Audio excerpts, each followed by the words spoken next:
So, hi wow life, another video, another share guys, another POV. So, anong balita? Kumusta? Ikaw? Kumusta ka? Kumusta ka, aking mahal? Wala pang hinsi, no? Gaano ba ito ka-intense at medyo matagal-tagal na talaga ang pag-i-edit nito guys. Mga ilang bukas pa ba ang aantayin natin? Well, wala namang magagawa yung pagrarant mo or kung masad ka man dyan, wala nang magagawa yan. Pero valid naman yung nararamdaman mo. Hindi ko rin naman yan na i-invalidate or ibabaliwala. Syempre, you have the right to feel it. Alam nyo guys, ang mga Kiligin si Boys, alas 9 pa lang, tapos na ang usapan nila sa GC. Tapos na. Nawawalan sila ng source of energy sa gabi na to guys dahil akala nila ay meron ng part 83 tonight. Wala.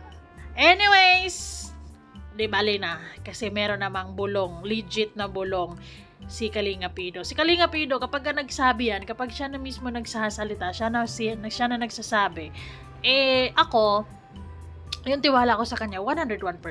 Ay, grabe talaga. Pero syempre, bago ang lahat, don't forget to support and subscribe Kuya Val Santos Matubang at na vlog Kalingap Rab. At sa lahat ng Team Kalingap, syempre guys, salamat sa support at pagmamahal nyo sa aming mga Kalingap Reactors, EDSI fans. Gusto ko lang sabihin, be strong. Sa isang linggo pata.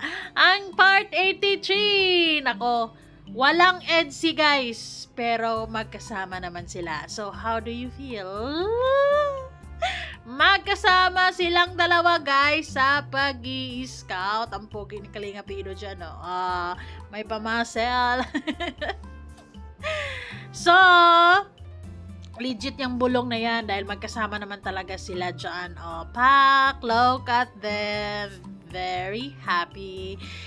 Ako naman, hindi naman kasi ako nauubusan ng vitamin E. Gawa ng, mahaba kasi yung mahaba yung listahan ng hallucinations ko. Mahaba yung pasensya ko pagdating sa kanila. Yung suporta ko, mahaba. Kung baga, kailan lang na-interview si Nanay Hansel. So, yun, panatag na ako doon. Tapos nung 3 hours live nila, 'di ba? Masaya at talagang maganda yung live na 'yon. So baka talagang binibitin lang tayo ni Kalinga Prab para mas lalo tayong mag-crave. Ay, mag-crave. Mas lalo nating nami-miss, mas lalo nating mas intense, 'di ba? Kasi mapapaisip bakit wala pang ngitsi hanggang ngayon. 'Di ba? Bali-balita nung nakaraan lang ito natapos, na-shoot na. Tapos hanggang ngayon wala pa rin. Bali ilang gabi na bang pag-aantay? 4 or 3 pa lang. Anyways, di bali na kahit na isang buwan pa. Matira matibay. Ay, matira matibay guys. Anyways, ayun. Well, ang nagpapasaya din naman sa akin is yung mismong bulong ni Kalinga Pido. So, ito na nga. Intense talaga yung vlog namin. Yes, intense daw talaga ang vlog nila guys. Kaya siguro talagang medyo mahirap ang pag-i-edit nito. It takes days. Intense. Maraming... Napansin nyo ba yung glow ni Kalinga Pido? Kahit nasa madilim siya, masaya, blooming. Kita nyo yan? Nataranta. Kaya talagang kaabang-abang to guys dahil matagal So, sana bukas, I hope within this week, 'di ba? Sana yung pasensya nyo sa buong linggo na to ay hindi mauubos. Kalma lang. Kalma lang. Pero hindi ko naman kasi masisisi yung iba kasi valid yung nararamdaman nyo Pero, magtiwala kayo kay Kalinga Prab. Baka may naisip siyang magandang timing sa pag-upload ng episode 83 kasi nga sinabi nila ay intense, 'di ba? At kita niyo naman sa itsura ni Kalinga Pido. Gulatin mo ko. Bulag Bulaga. Yun lang ang gagawin. Magugulat ang lahat. Alam ni JJ. Wag na kasi kasi nakita natin si Beyonce sa vlog ni sino yun, ni Kalingap Jack, 'di ba? Hindi ko masyadong hindi ko relax lang ako. Hindi ko masyadong na-miss actually. Pero na-miss ko pero may allowance baga. Yung na-miss ko pero kalmado pa rin ako. Hindi yung tipong manununtok na babalita ko sa inyo guys. Babalita ko sa inyo mga kilig si boys. Alas 9 pa lang, tulog na sila. Hindi na sila nag-uusap guys kasi ini-expect nila 8:30 meron ng NC. So, kanina pag bisita nila doon, walang upload si Kalinga Prab. So, alas 9 pa lang, tahimik na yung GC nila guys. Kita nyo? Walang ngayon. Kita nyo? Wait lang. Walang nag-uusap sa kiligid si boys guys. Saan na ba yun? Ayan. So, or siguro, mamaya, gigising din yan. Baka may konting lang. Nag-aantay lang talaga ng, mahaba naman ang pasensya ng mga yan. Anyways. Shout out. Uy, shit eh. Malaglag.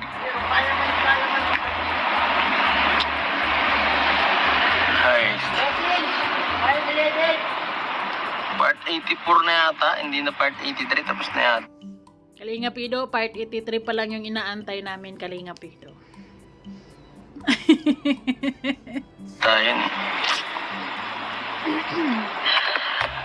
Grabe, teka lang. Grabe. So, itong live na to, Shout out. kagabi pa lang to guys. Okay lang magulat. Si Beyonce guys ay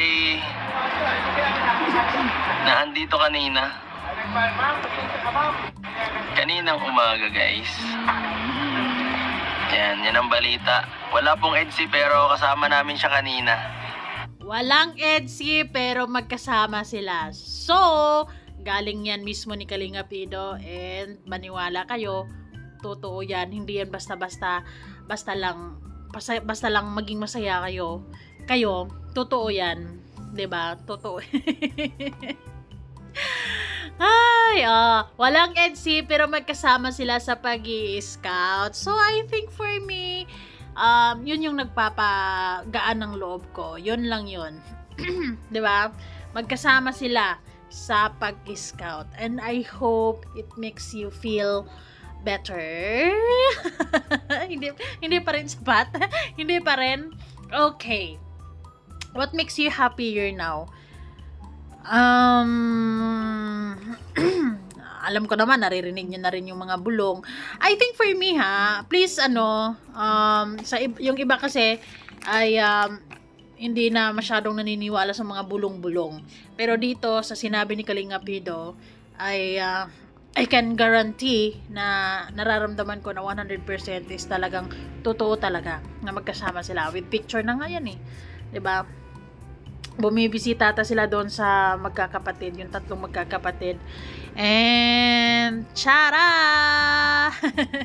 Taran! Ayun, happy ang EDC. Maayos sila, masaya sila. They are okay. Sadyang yung mga fans lang talaga ay hindi may iwasan na hinahanap-hanap pa din yung part 83 syempre naman, 'di ba? Iba pa rin yung yung serye, 'di ba? Iba pa rin yung naririnig natin yung update ng kanilang pagmamahala.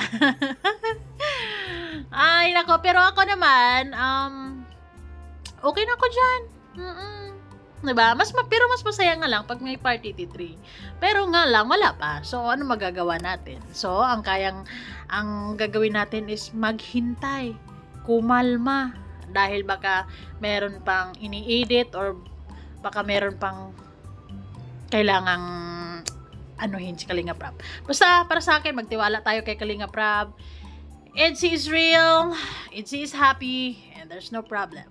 Thank you so much, guys. Bye! Walang EDC, pero magkasama sila. Okay na? Okay? Happy ka? Happy na ako. Ay, nako.